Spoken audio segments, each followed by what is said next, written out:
What if you could break free from your past and step into a reality you've only dreamed of? Chapter 5 of Dr. Joe Dispenza's Becoming Supernatural is about reconditioning the body to a new mind. And this chapter holds the blueprint to do exactly that. Today, we're uncovering the secrets that can completely transform the way you live.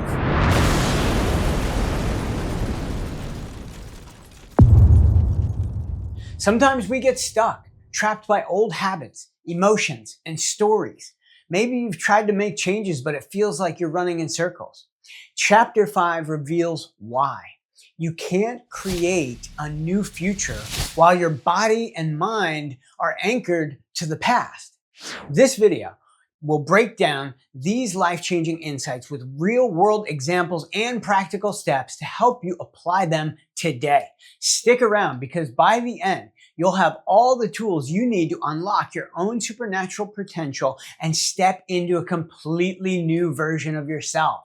Now, don't forget to like and subscribe if you find value in this video. You can also check out my other videos for previous chapters of Becoming Supernatural. Check out the affiliate link below for Dr. Joe Dispenza's guided meditations, books, and meditation tools, gadgets, and just a bunch of other cool stuff that I found.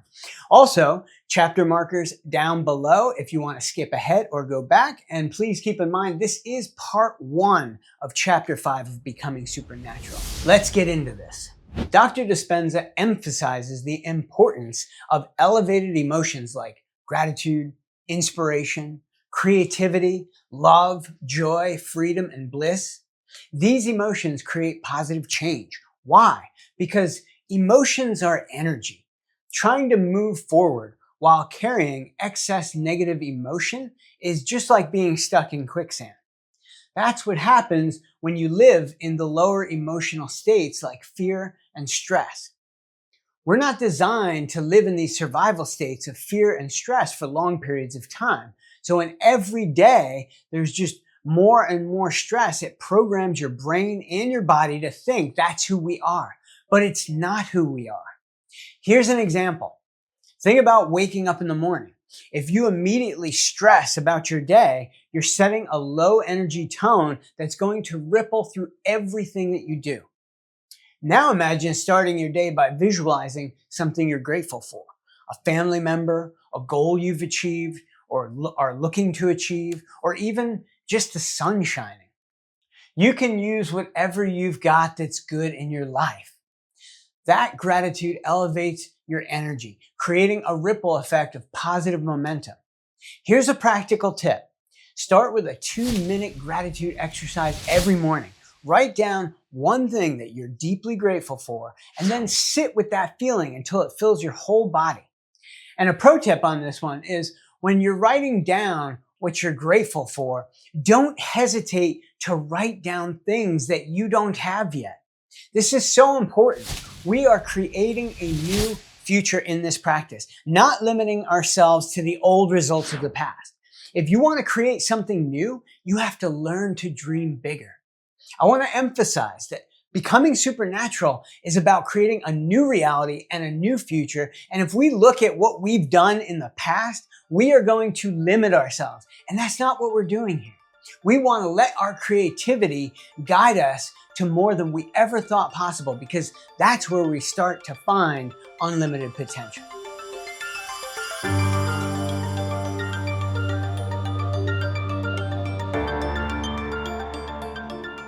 Let's dive deeper into the thinking-feeling loop. For example, here's how guilt works. You remember something you regret, which triggers feelings of shame, and that shame reinforces thoughts of fear, and the cycle repeats. Anger does the same. You replay a hurtful moment in your mind, and it triggers frustration, which then fuels more angry thoughts. Now, here's why this matters. These loops literally rewire your brain and body to expect and recreate these emotions. So you're not just remembering the past, you're actually living it over and over. So for example, imagine someone cuts you off in traffic and you feel that surge of anger and you spend the next 10 minutes replaying the event in your head. That's your brain rehearsing anger as if it's a script for a play. Here's a solution. We train ourselves to recognize it, and then we interrupt that loop. We've got to stop that pattern. When you catch yourself replaying a negative thought, stop and ask, what elevated emotion can I choose right now?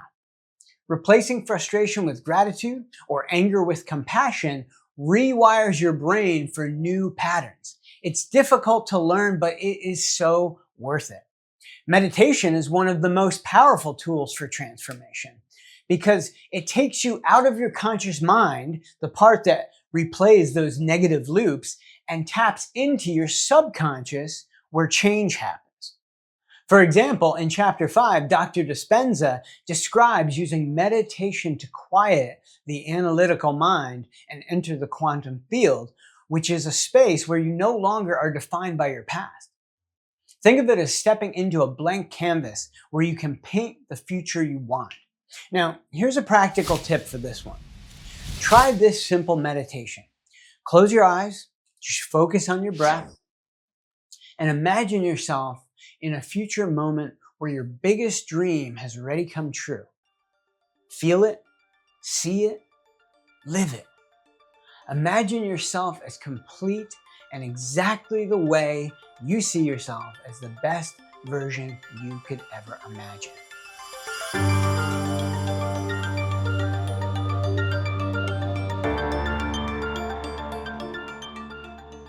Negative emotions don't just disappear. They get stored in the body, often manifesting as tension, pain, or illness. Now, for example, have you ever noticed that your shoulders get tight when you're stressed? That's stored energy. And over time, if unaddressed, this energy creates blockages and makes it harder for your body to function optimally. We can't succeed or experience the best version of ourselves in a state of tension. We have to develop the ability to relax and let go on demand. Here's a solution for this one. Movement and breath work are key to releasing stored energy. Dr. Dispenza suggests combining deep breathing with meditation to free these blockages and align your body's energy. Now, Dispenza teaches breathing in a very specific way. I'm going to go into this in just a moment, but he shows you a very specific way to draw energy up from the first 3 centers, which is the survival centers, and we can get that energy out of there and start bringing it up into the rest of our centers, like I discussed in chapter 4, Blessing of the Energy Centers. Now, a practical tip on this one is to stand up, take a deep breath, and exhale forcefully while shaking your arms. Repeat this 5 times to release tension and reset your energy. This will immediately interrupt the pattern of emotions that you're feeling, and then you can recreate and choose a more powerful and productive emotion for yourself.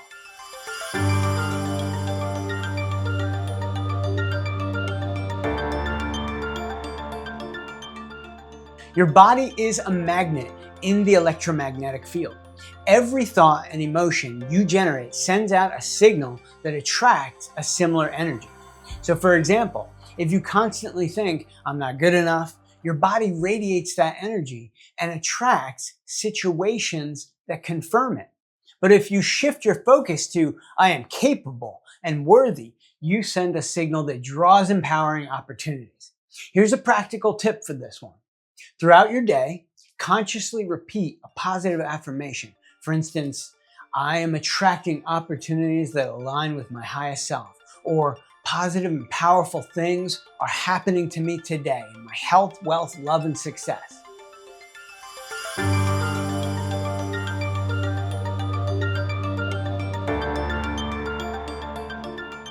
Did you know that your breath impacts your brain? When you take a deep breath in, the small sutures in your skull open up just slightly, and it releases pressure around your brain. This creates a space for calm and clarity.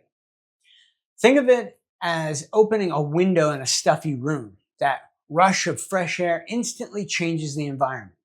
Deep breathing does the same thing for your brain, improving your focus and creativity. So here's a practical tip for this one. Practice breathing by pulling the energy up from the pelvic floor, up through the spine, and drawing the energy up through your neck, head, and even above. This is how Dr. Joe Dispenza teaches it. We clamp down on the base of the first 3 energy centers, and then you hold your stomach tight and breathe and draw that air all the way up and very slowly all the way up through the top of the head, and then hold for just a moment and then just let go and relax. Don't forget to hold at the top for just a moment, and as you let go, let yourself go into full relaxation. This technique reduces stress and energizes your brain. Most of us are stuck in beta brainwaves, which are associated with stress and overthinking. To transform, we need to shift into alpha, theta, and eventually gamma waves, states linked to deep relaxation, creativity, and heightened awareness. Ever had a creative idea while daydreaming? That's alpha brainwaves. Ever felt a deep sense of calm during meditation? That's theta brainwaves. And gamma is where the real magic happens, a state of peak mental clarity and spiritual connection, which in my mind can only be described as bliss, just that unreal feeling that feels so good. Meditation and breath work are tools for shifting your brainwaves and reconditioning your body to a new mind. All right, let's recap. We talked about elevated emotions and how powerful they are. We talked about breaking the thinking feeling loop. We talked about releasing stored energy and how it creates tension in the body. And we talked about all these things as a means of tapping into the quantum field and evolving your brainwaves. See, these tools can unlock the life you've been dreaming of. The science is clear. The techniques are simple and the power is in your hands. It is your choice to practice these principles and just see how far you can take them. Now, what part of Chapter 5 inspired you the most? Share your thoughts in the comments below, and don't stop here. Get ready to check out my next video, Part 2 of Chapter 5, Becoming Supernatural, where we dive into even deeper into reconditioning your mind for lasting transformation. All right, that's it for this one. Thanks for spending time with me today. And if you want more tips on becoming supernatural, get ready to check out my parts 2, 3, 4, and I don't even know how many I'm going to make of Chapter 5 of Becoming Supernatural, because this chapter is so powerful. This is where the magic takes place. So if you find value in these videos, don't forget to subscribe, like, and share. Leave a comment down below if there's anything that I missed or something else that you want me to cover in these videos. And I hope you have a great day out there unlocking your unlimited potential. I'll see you in the next one.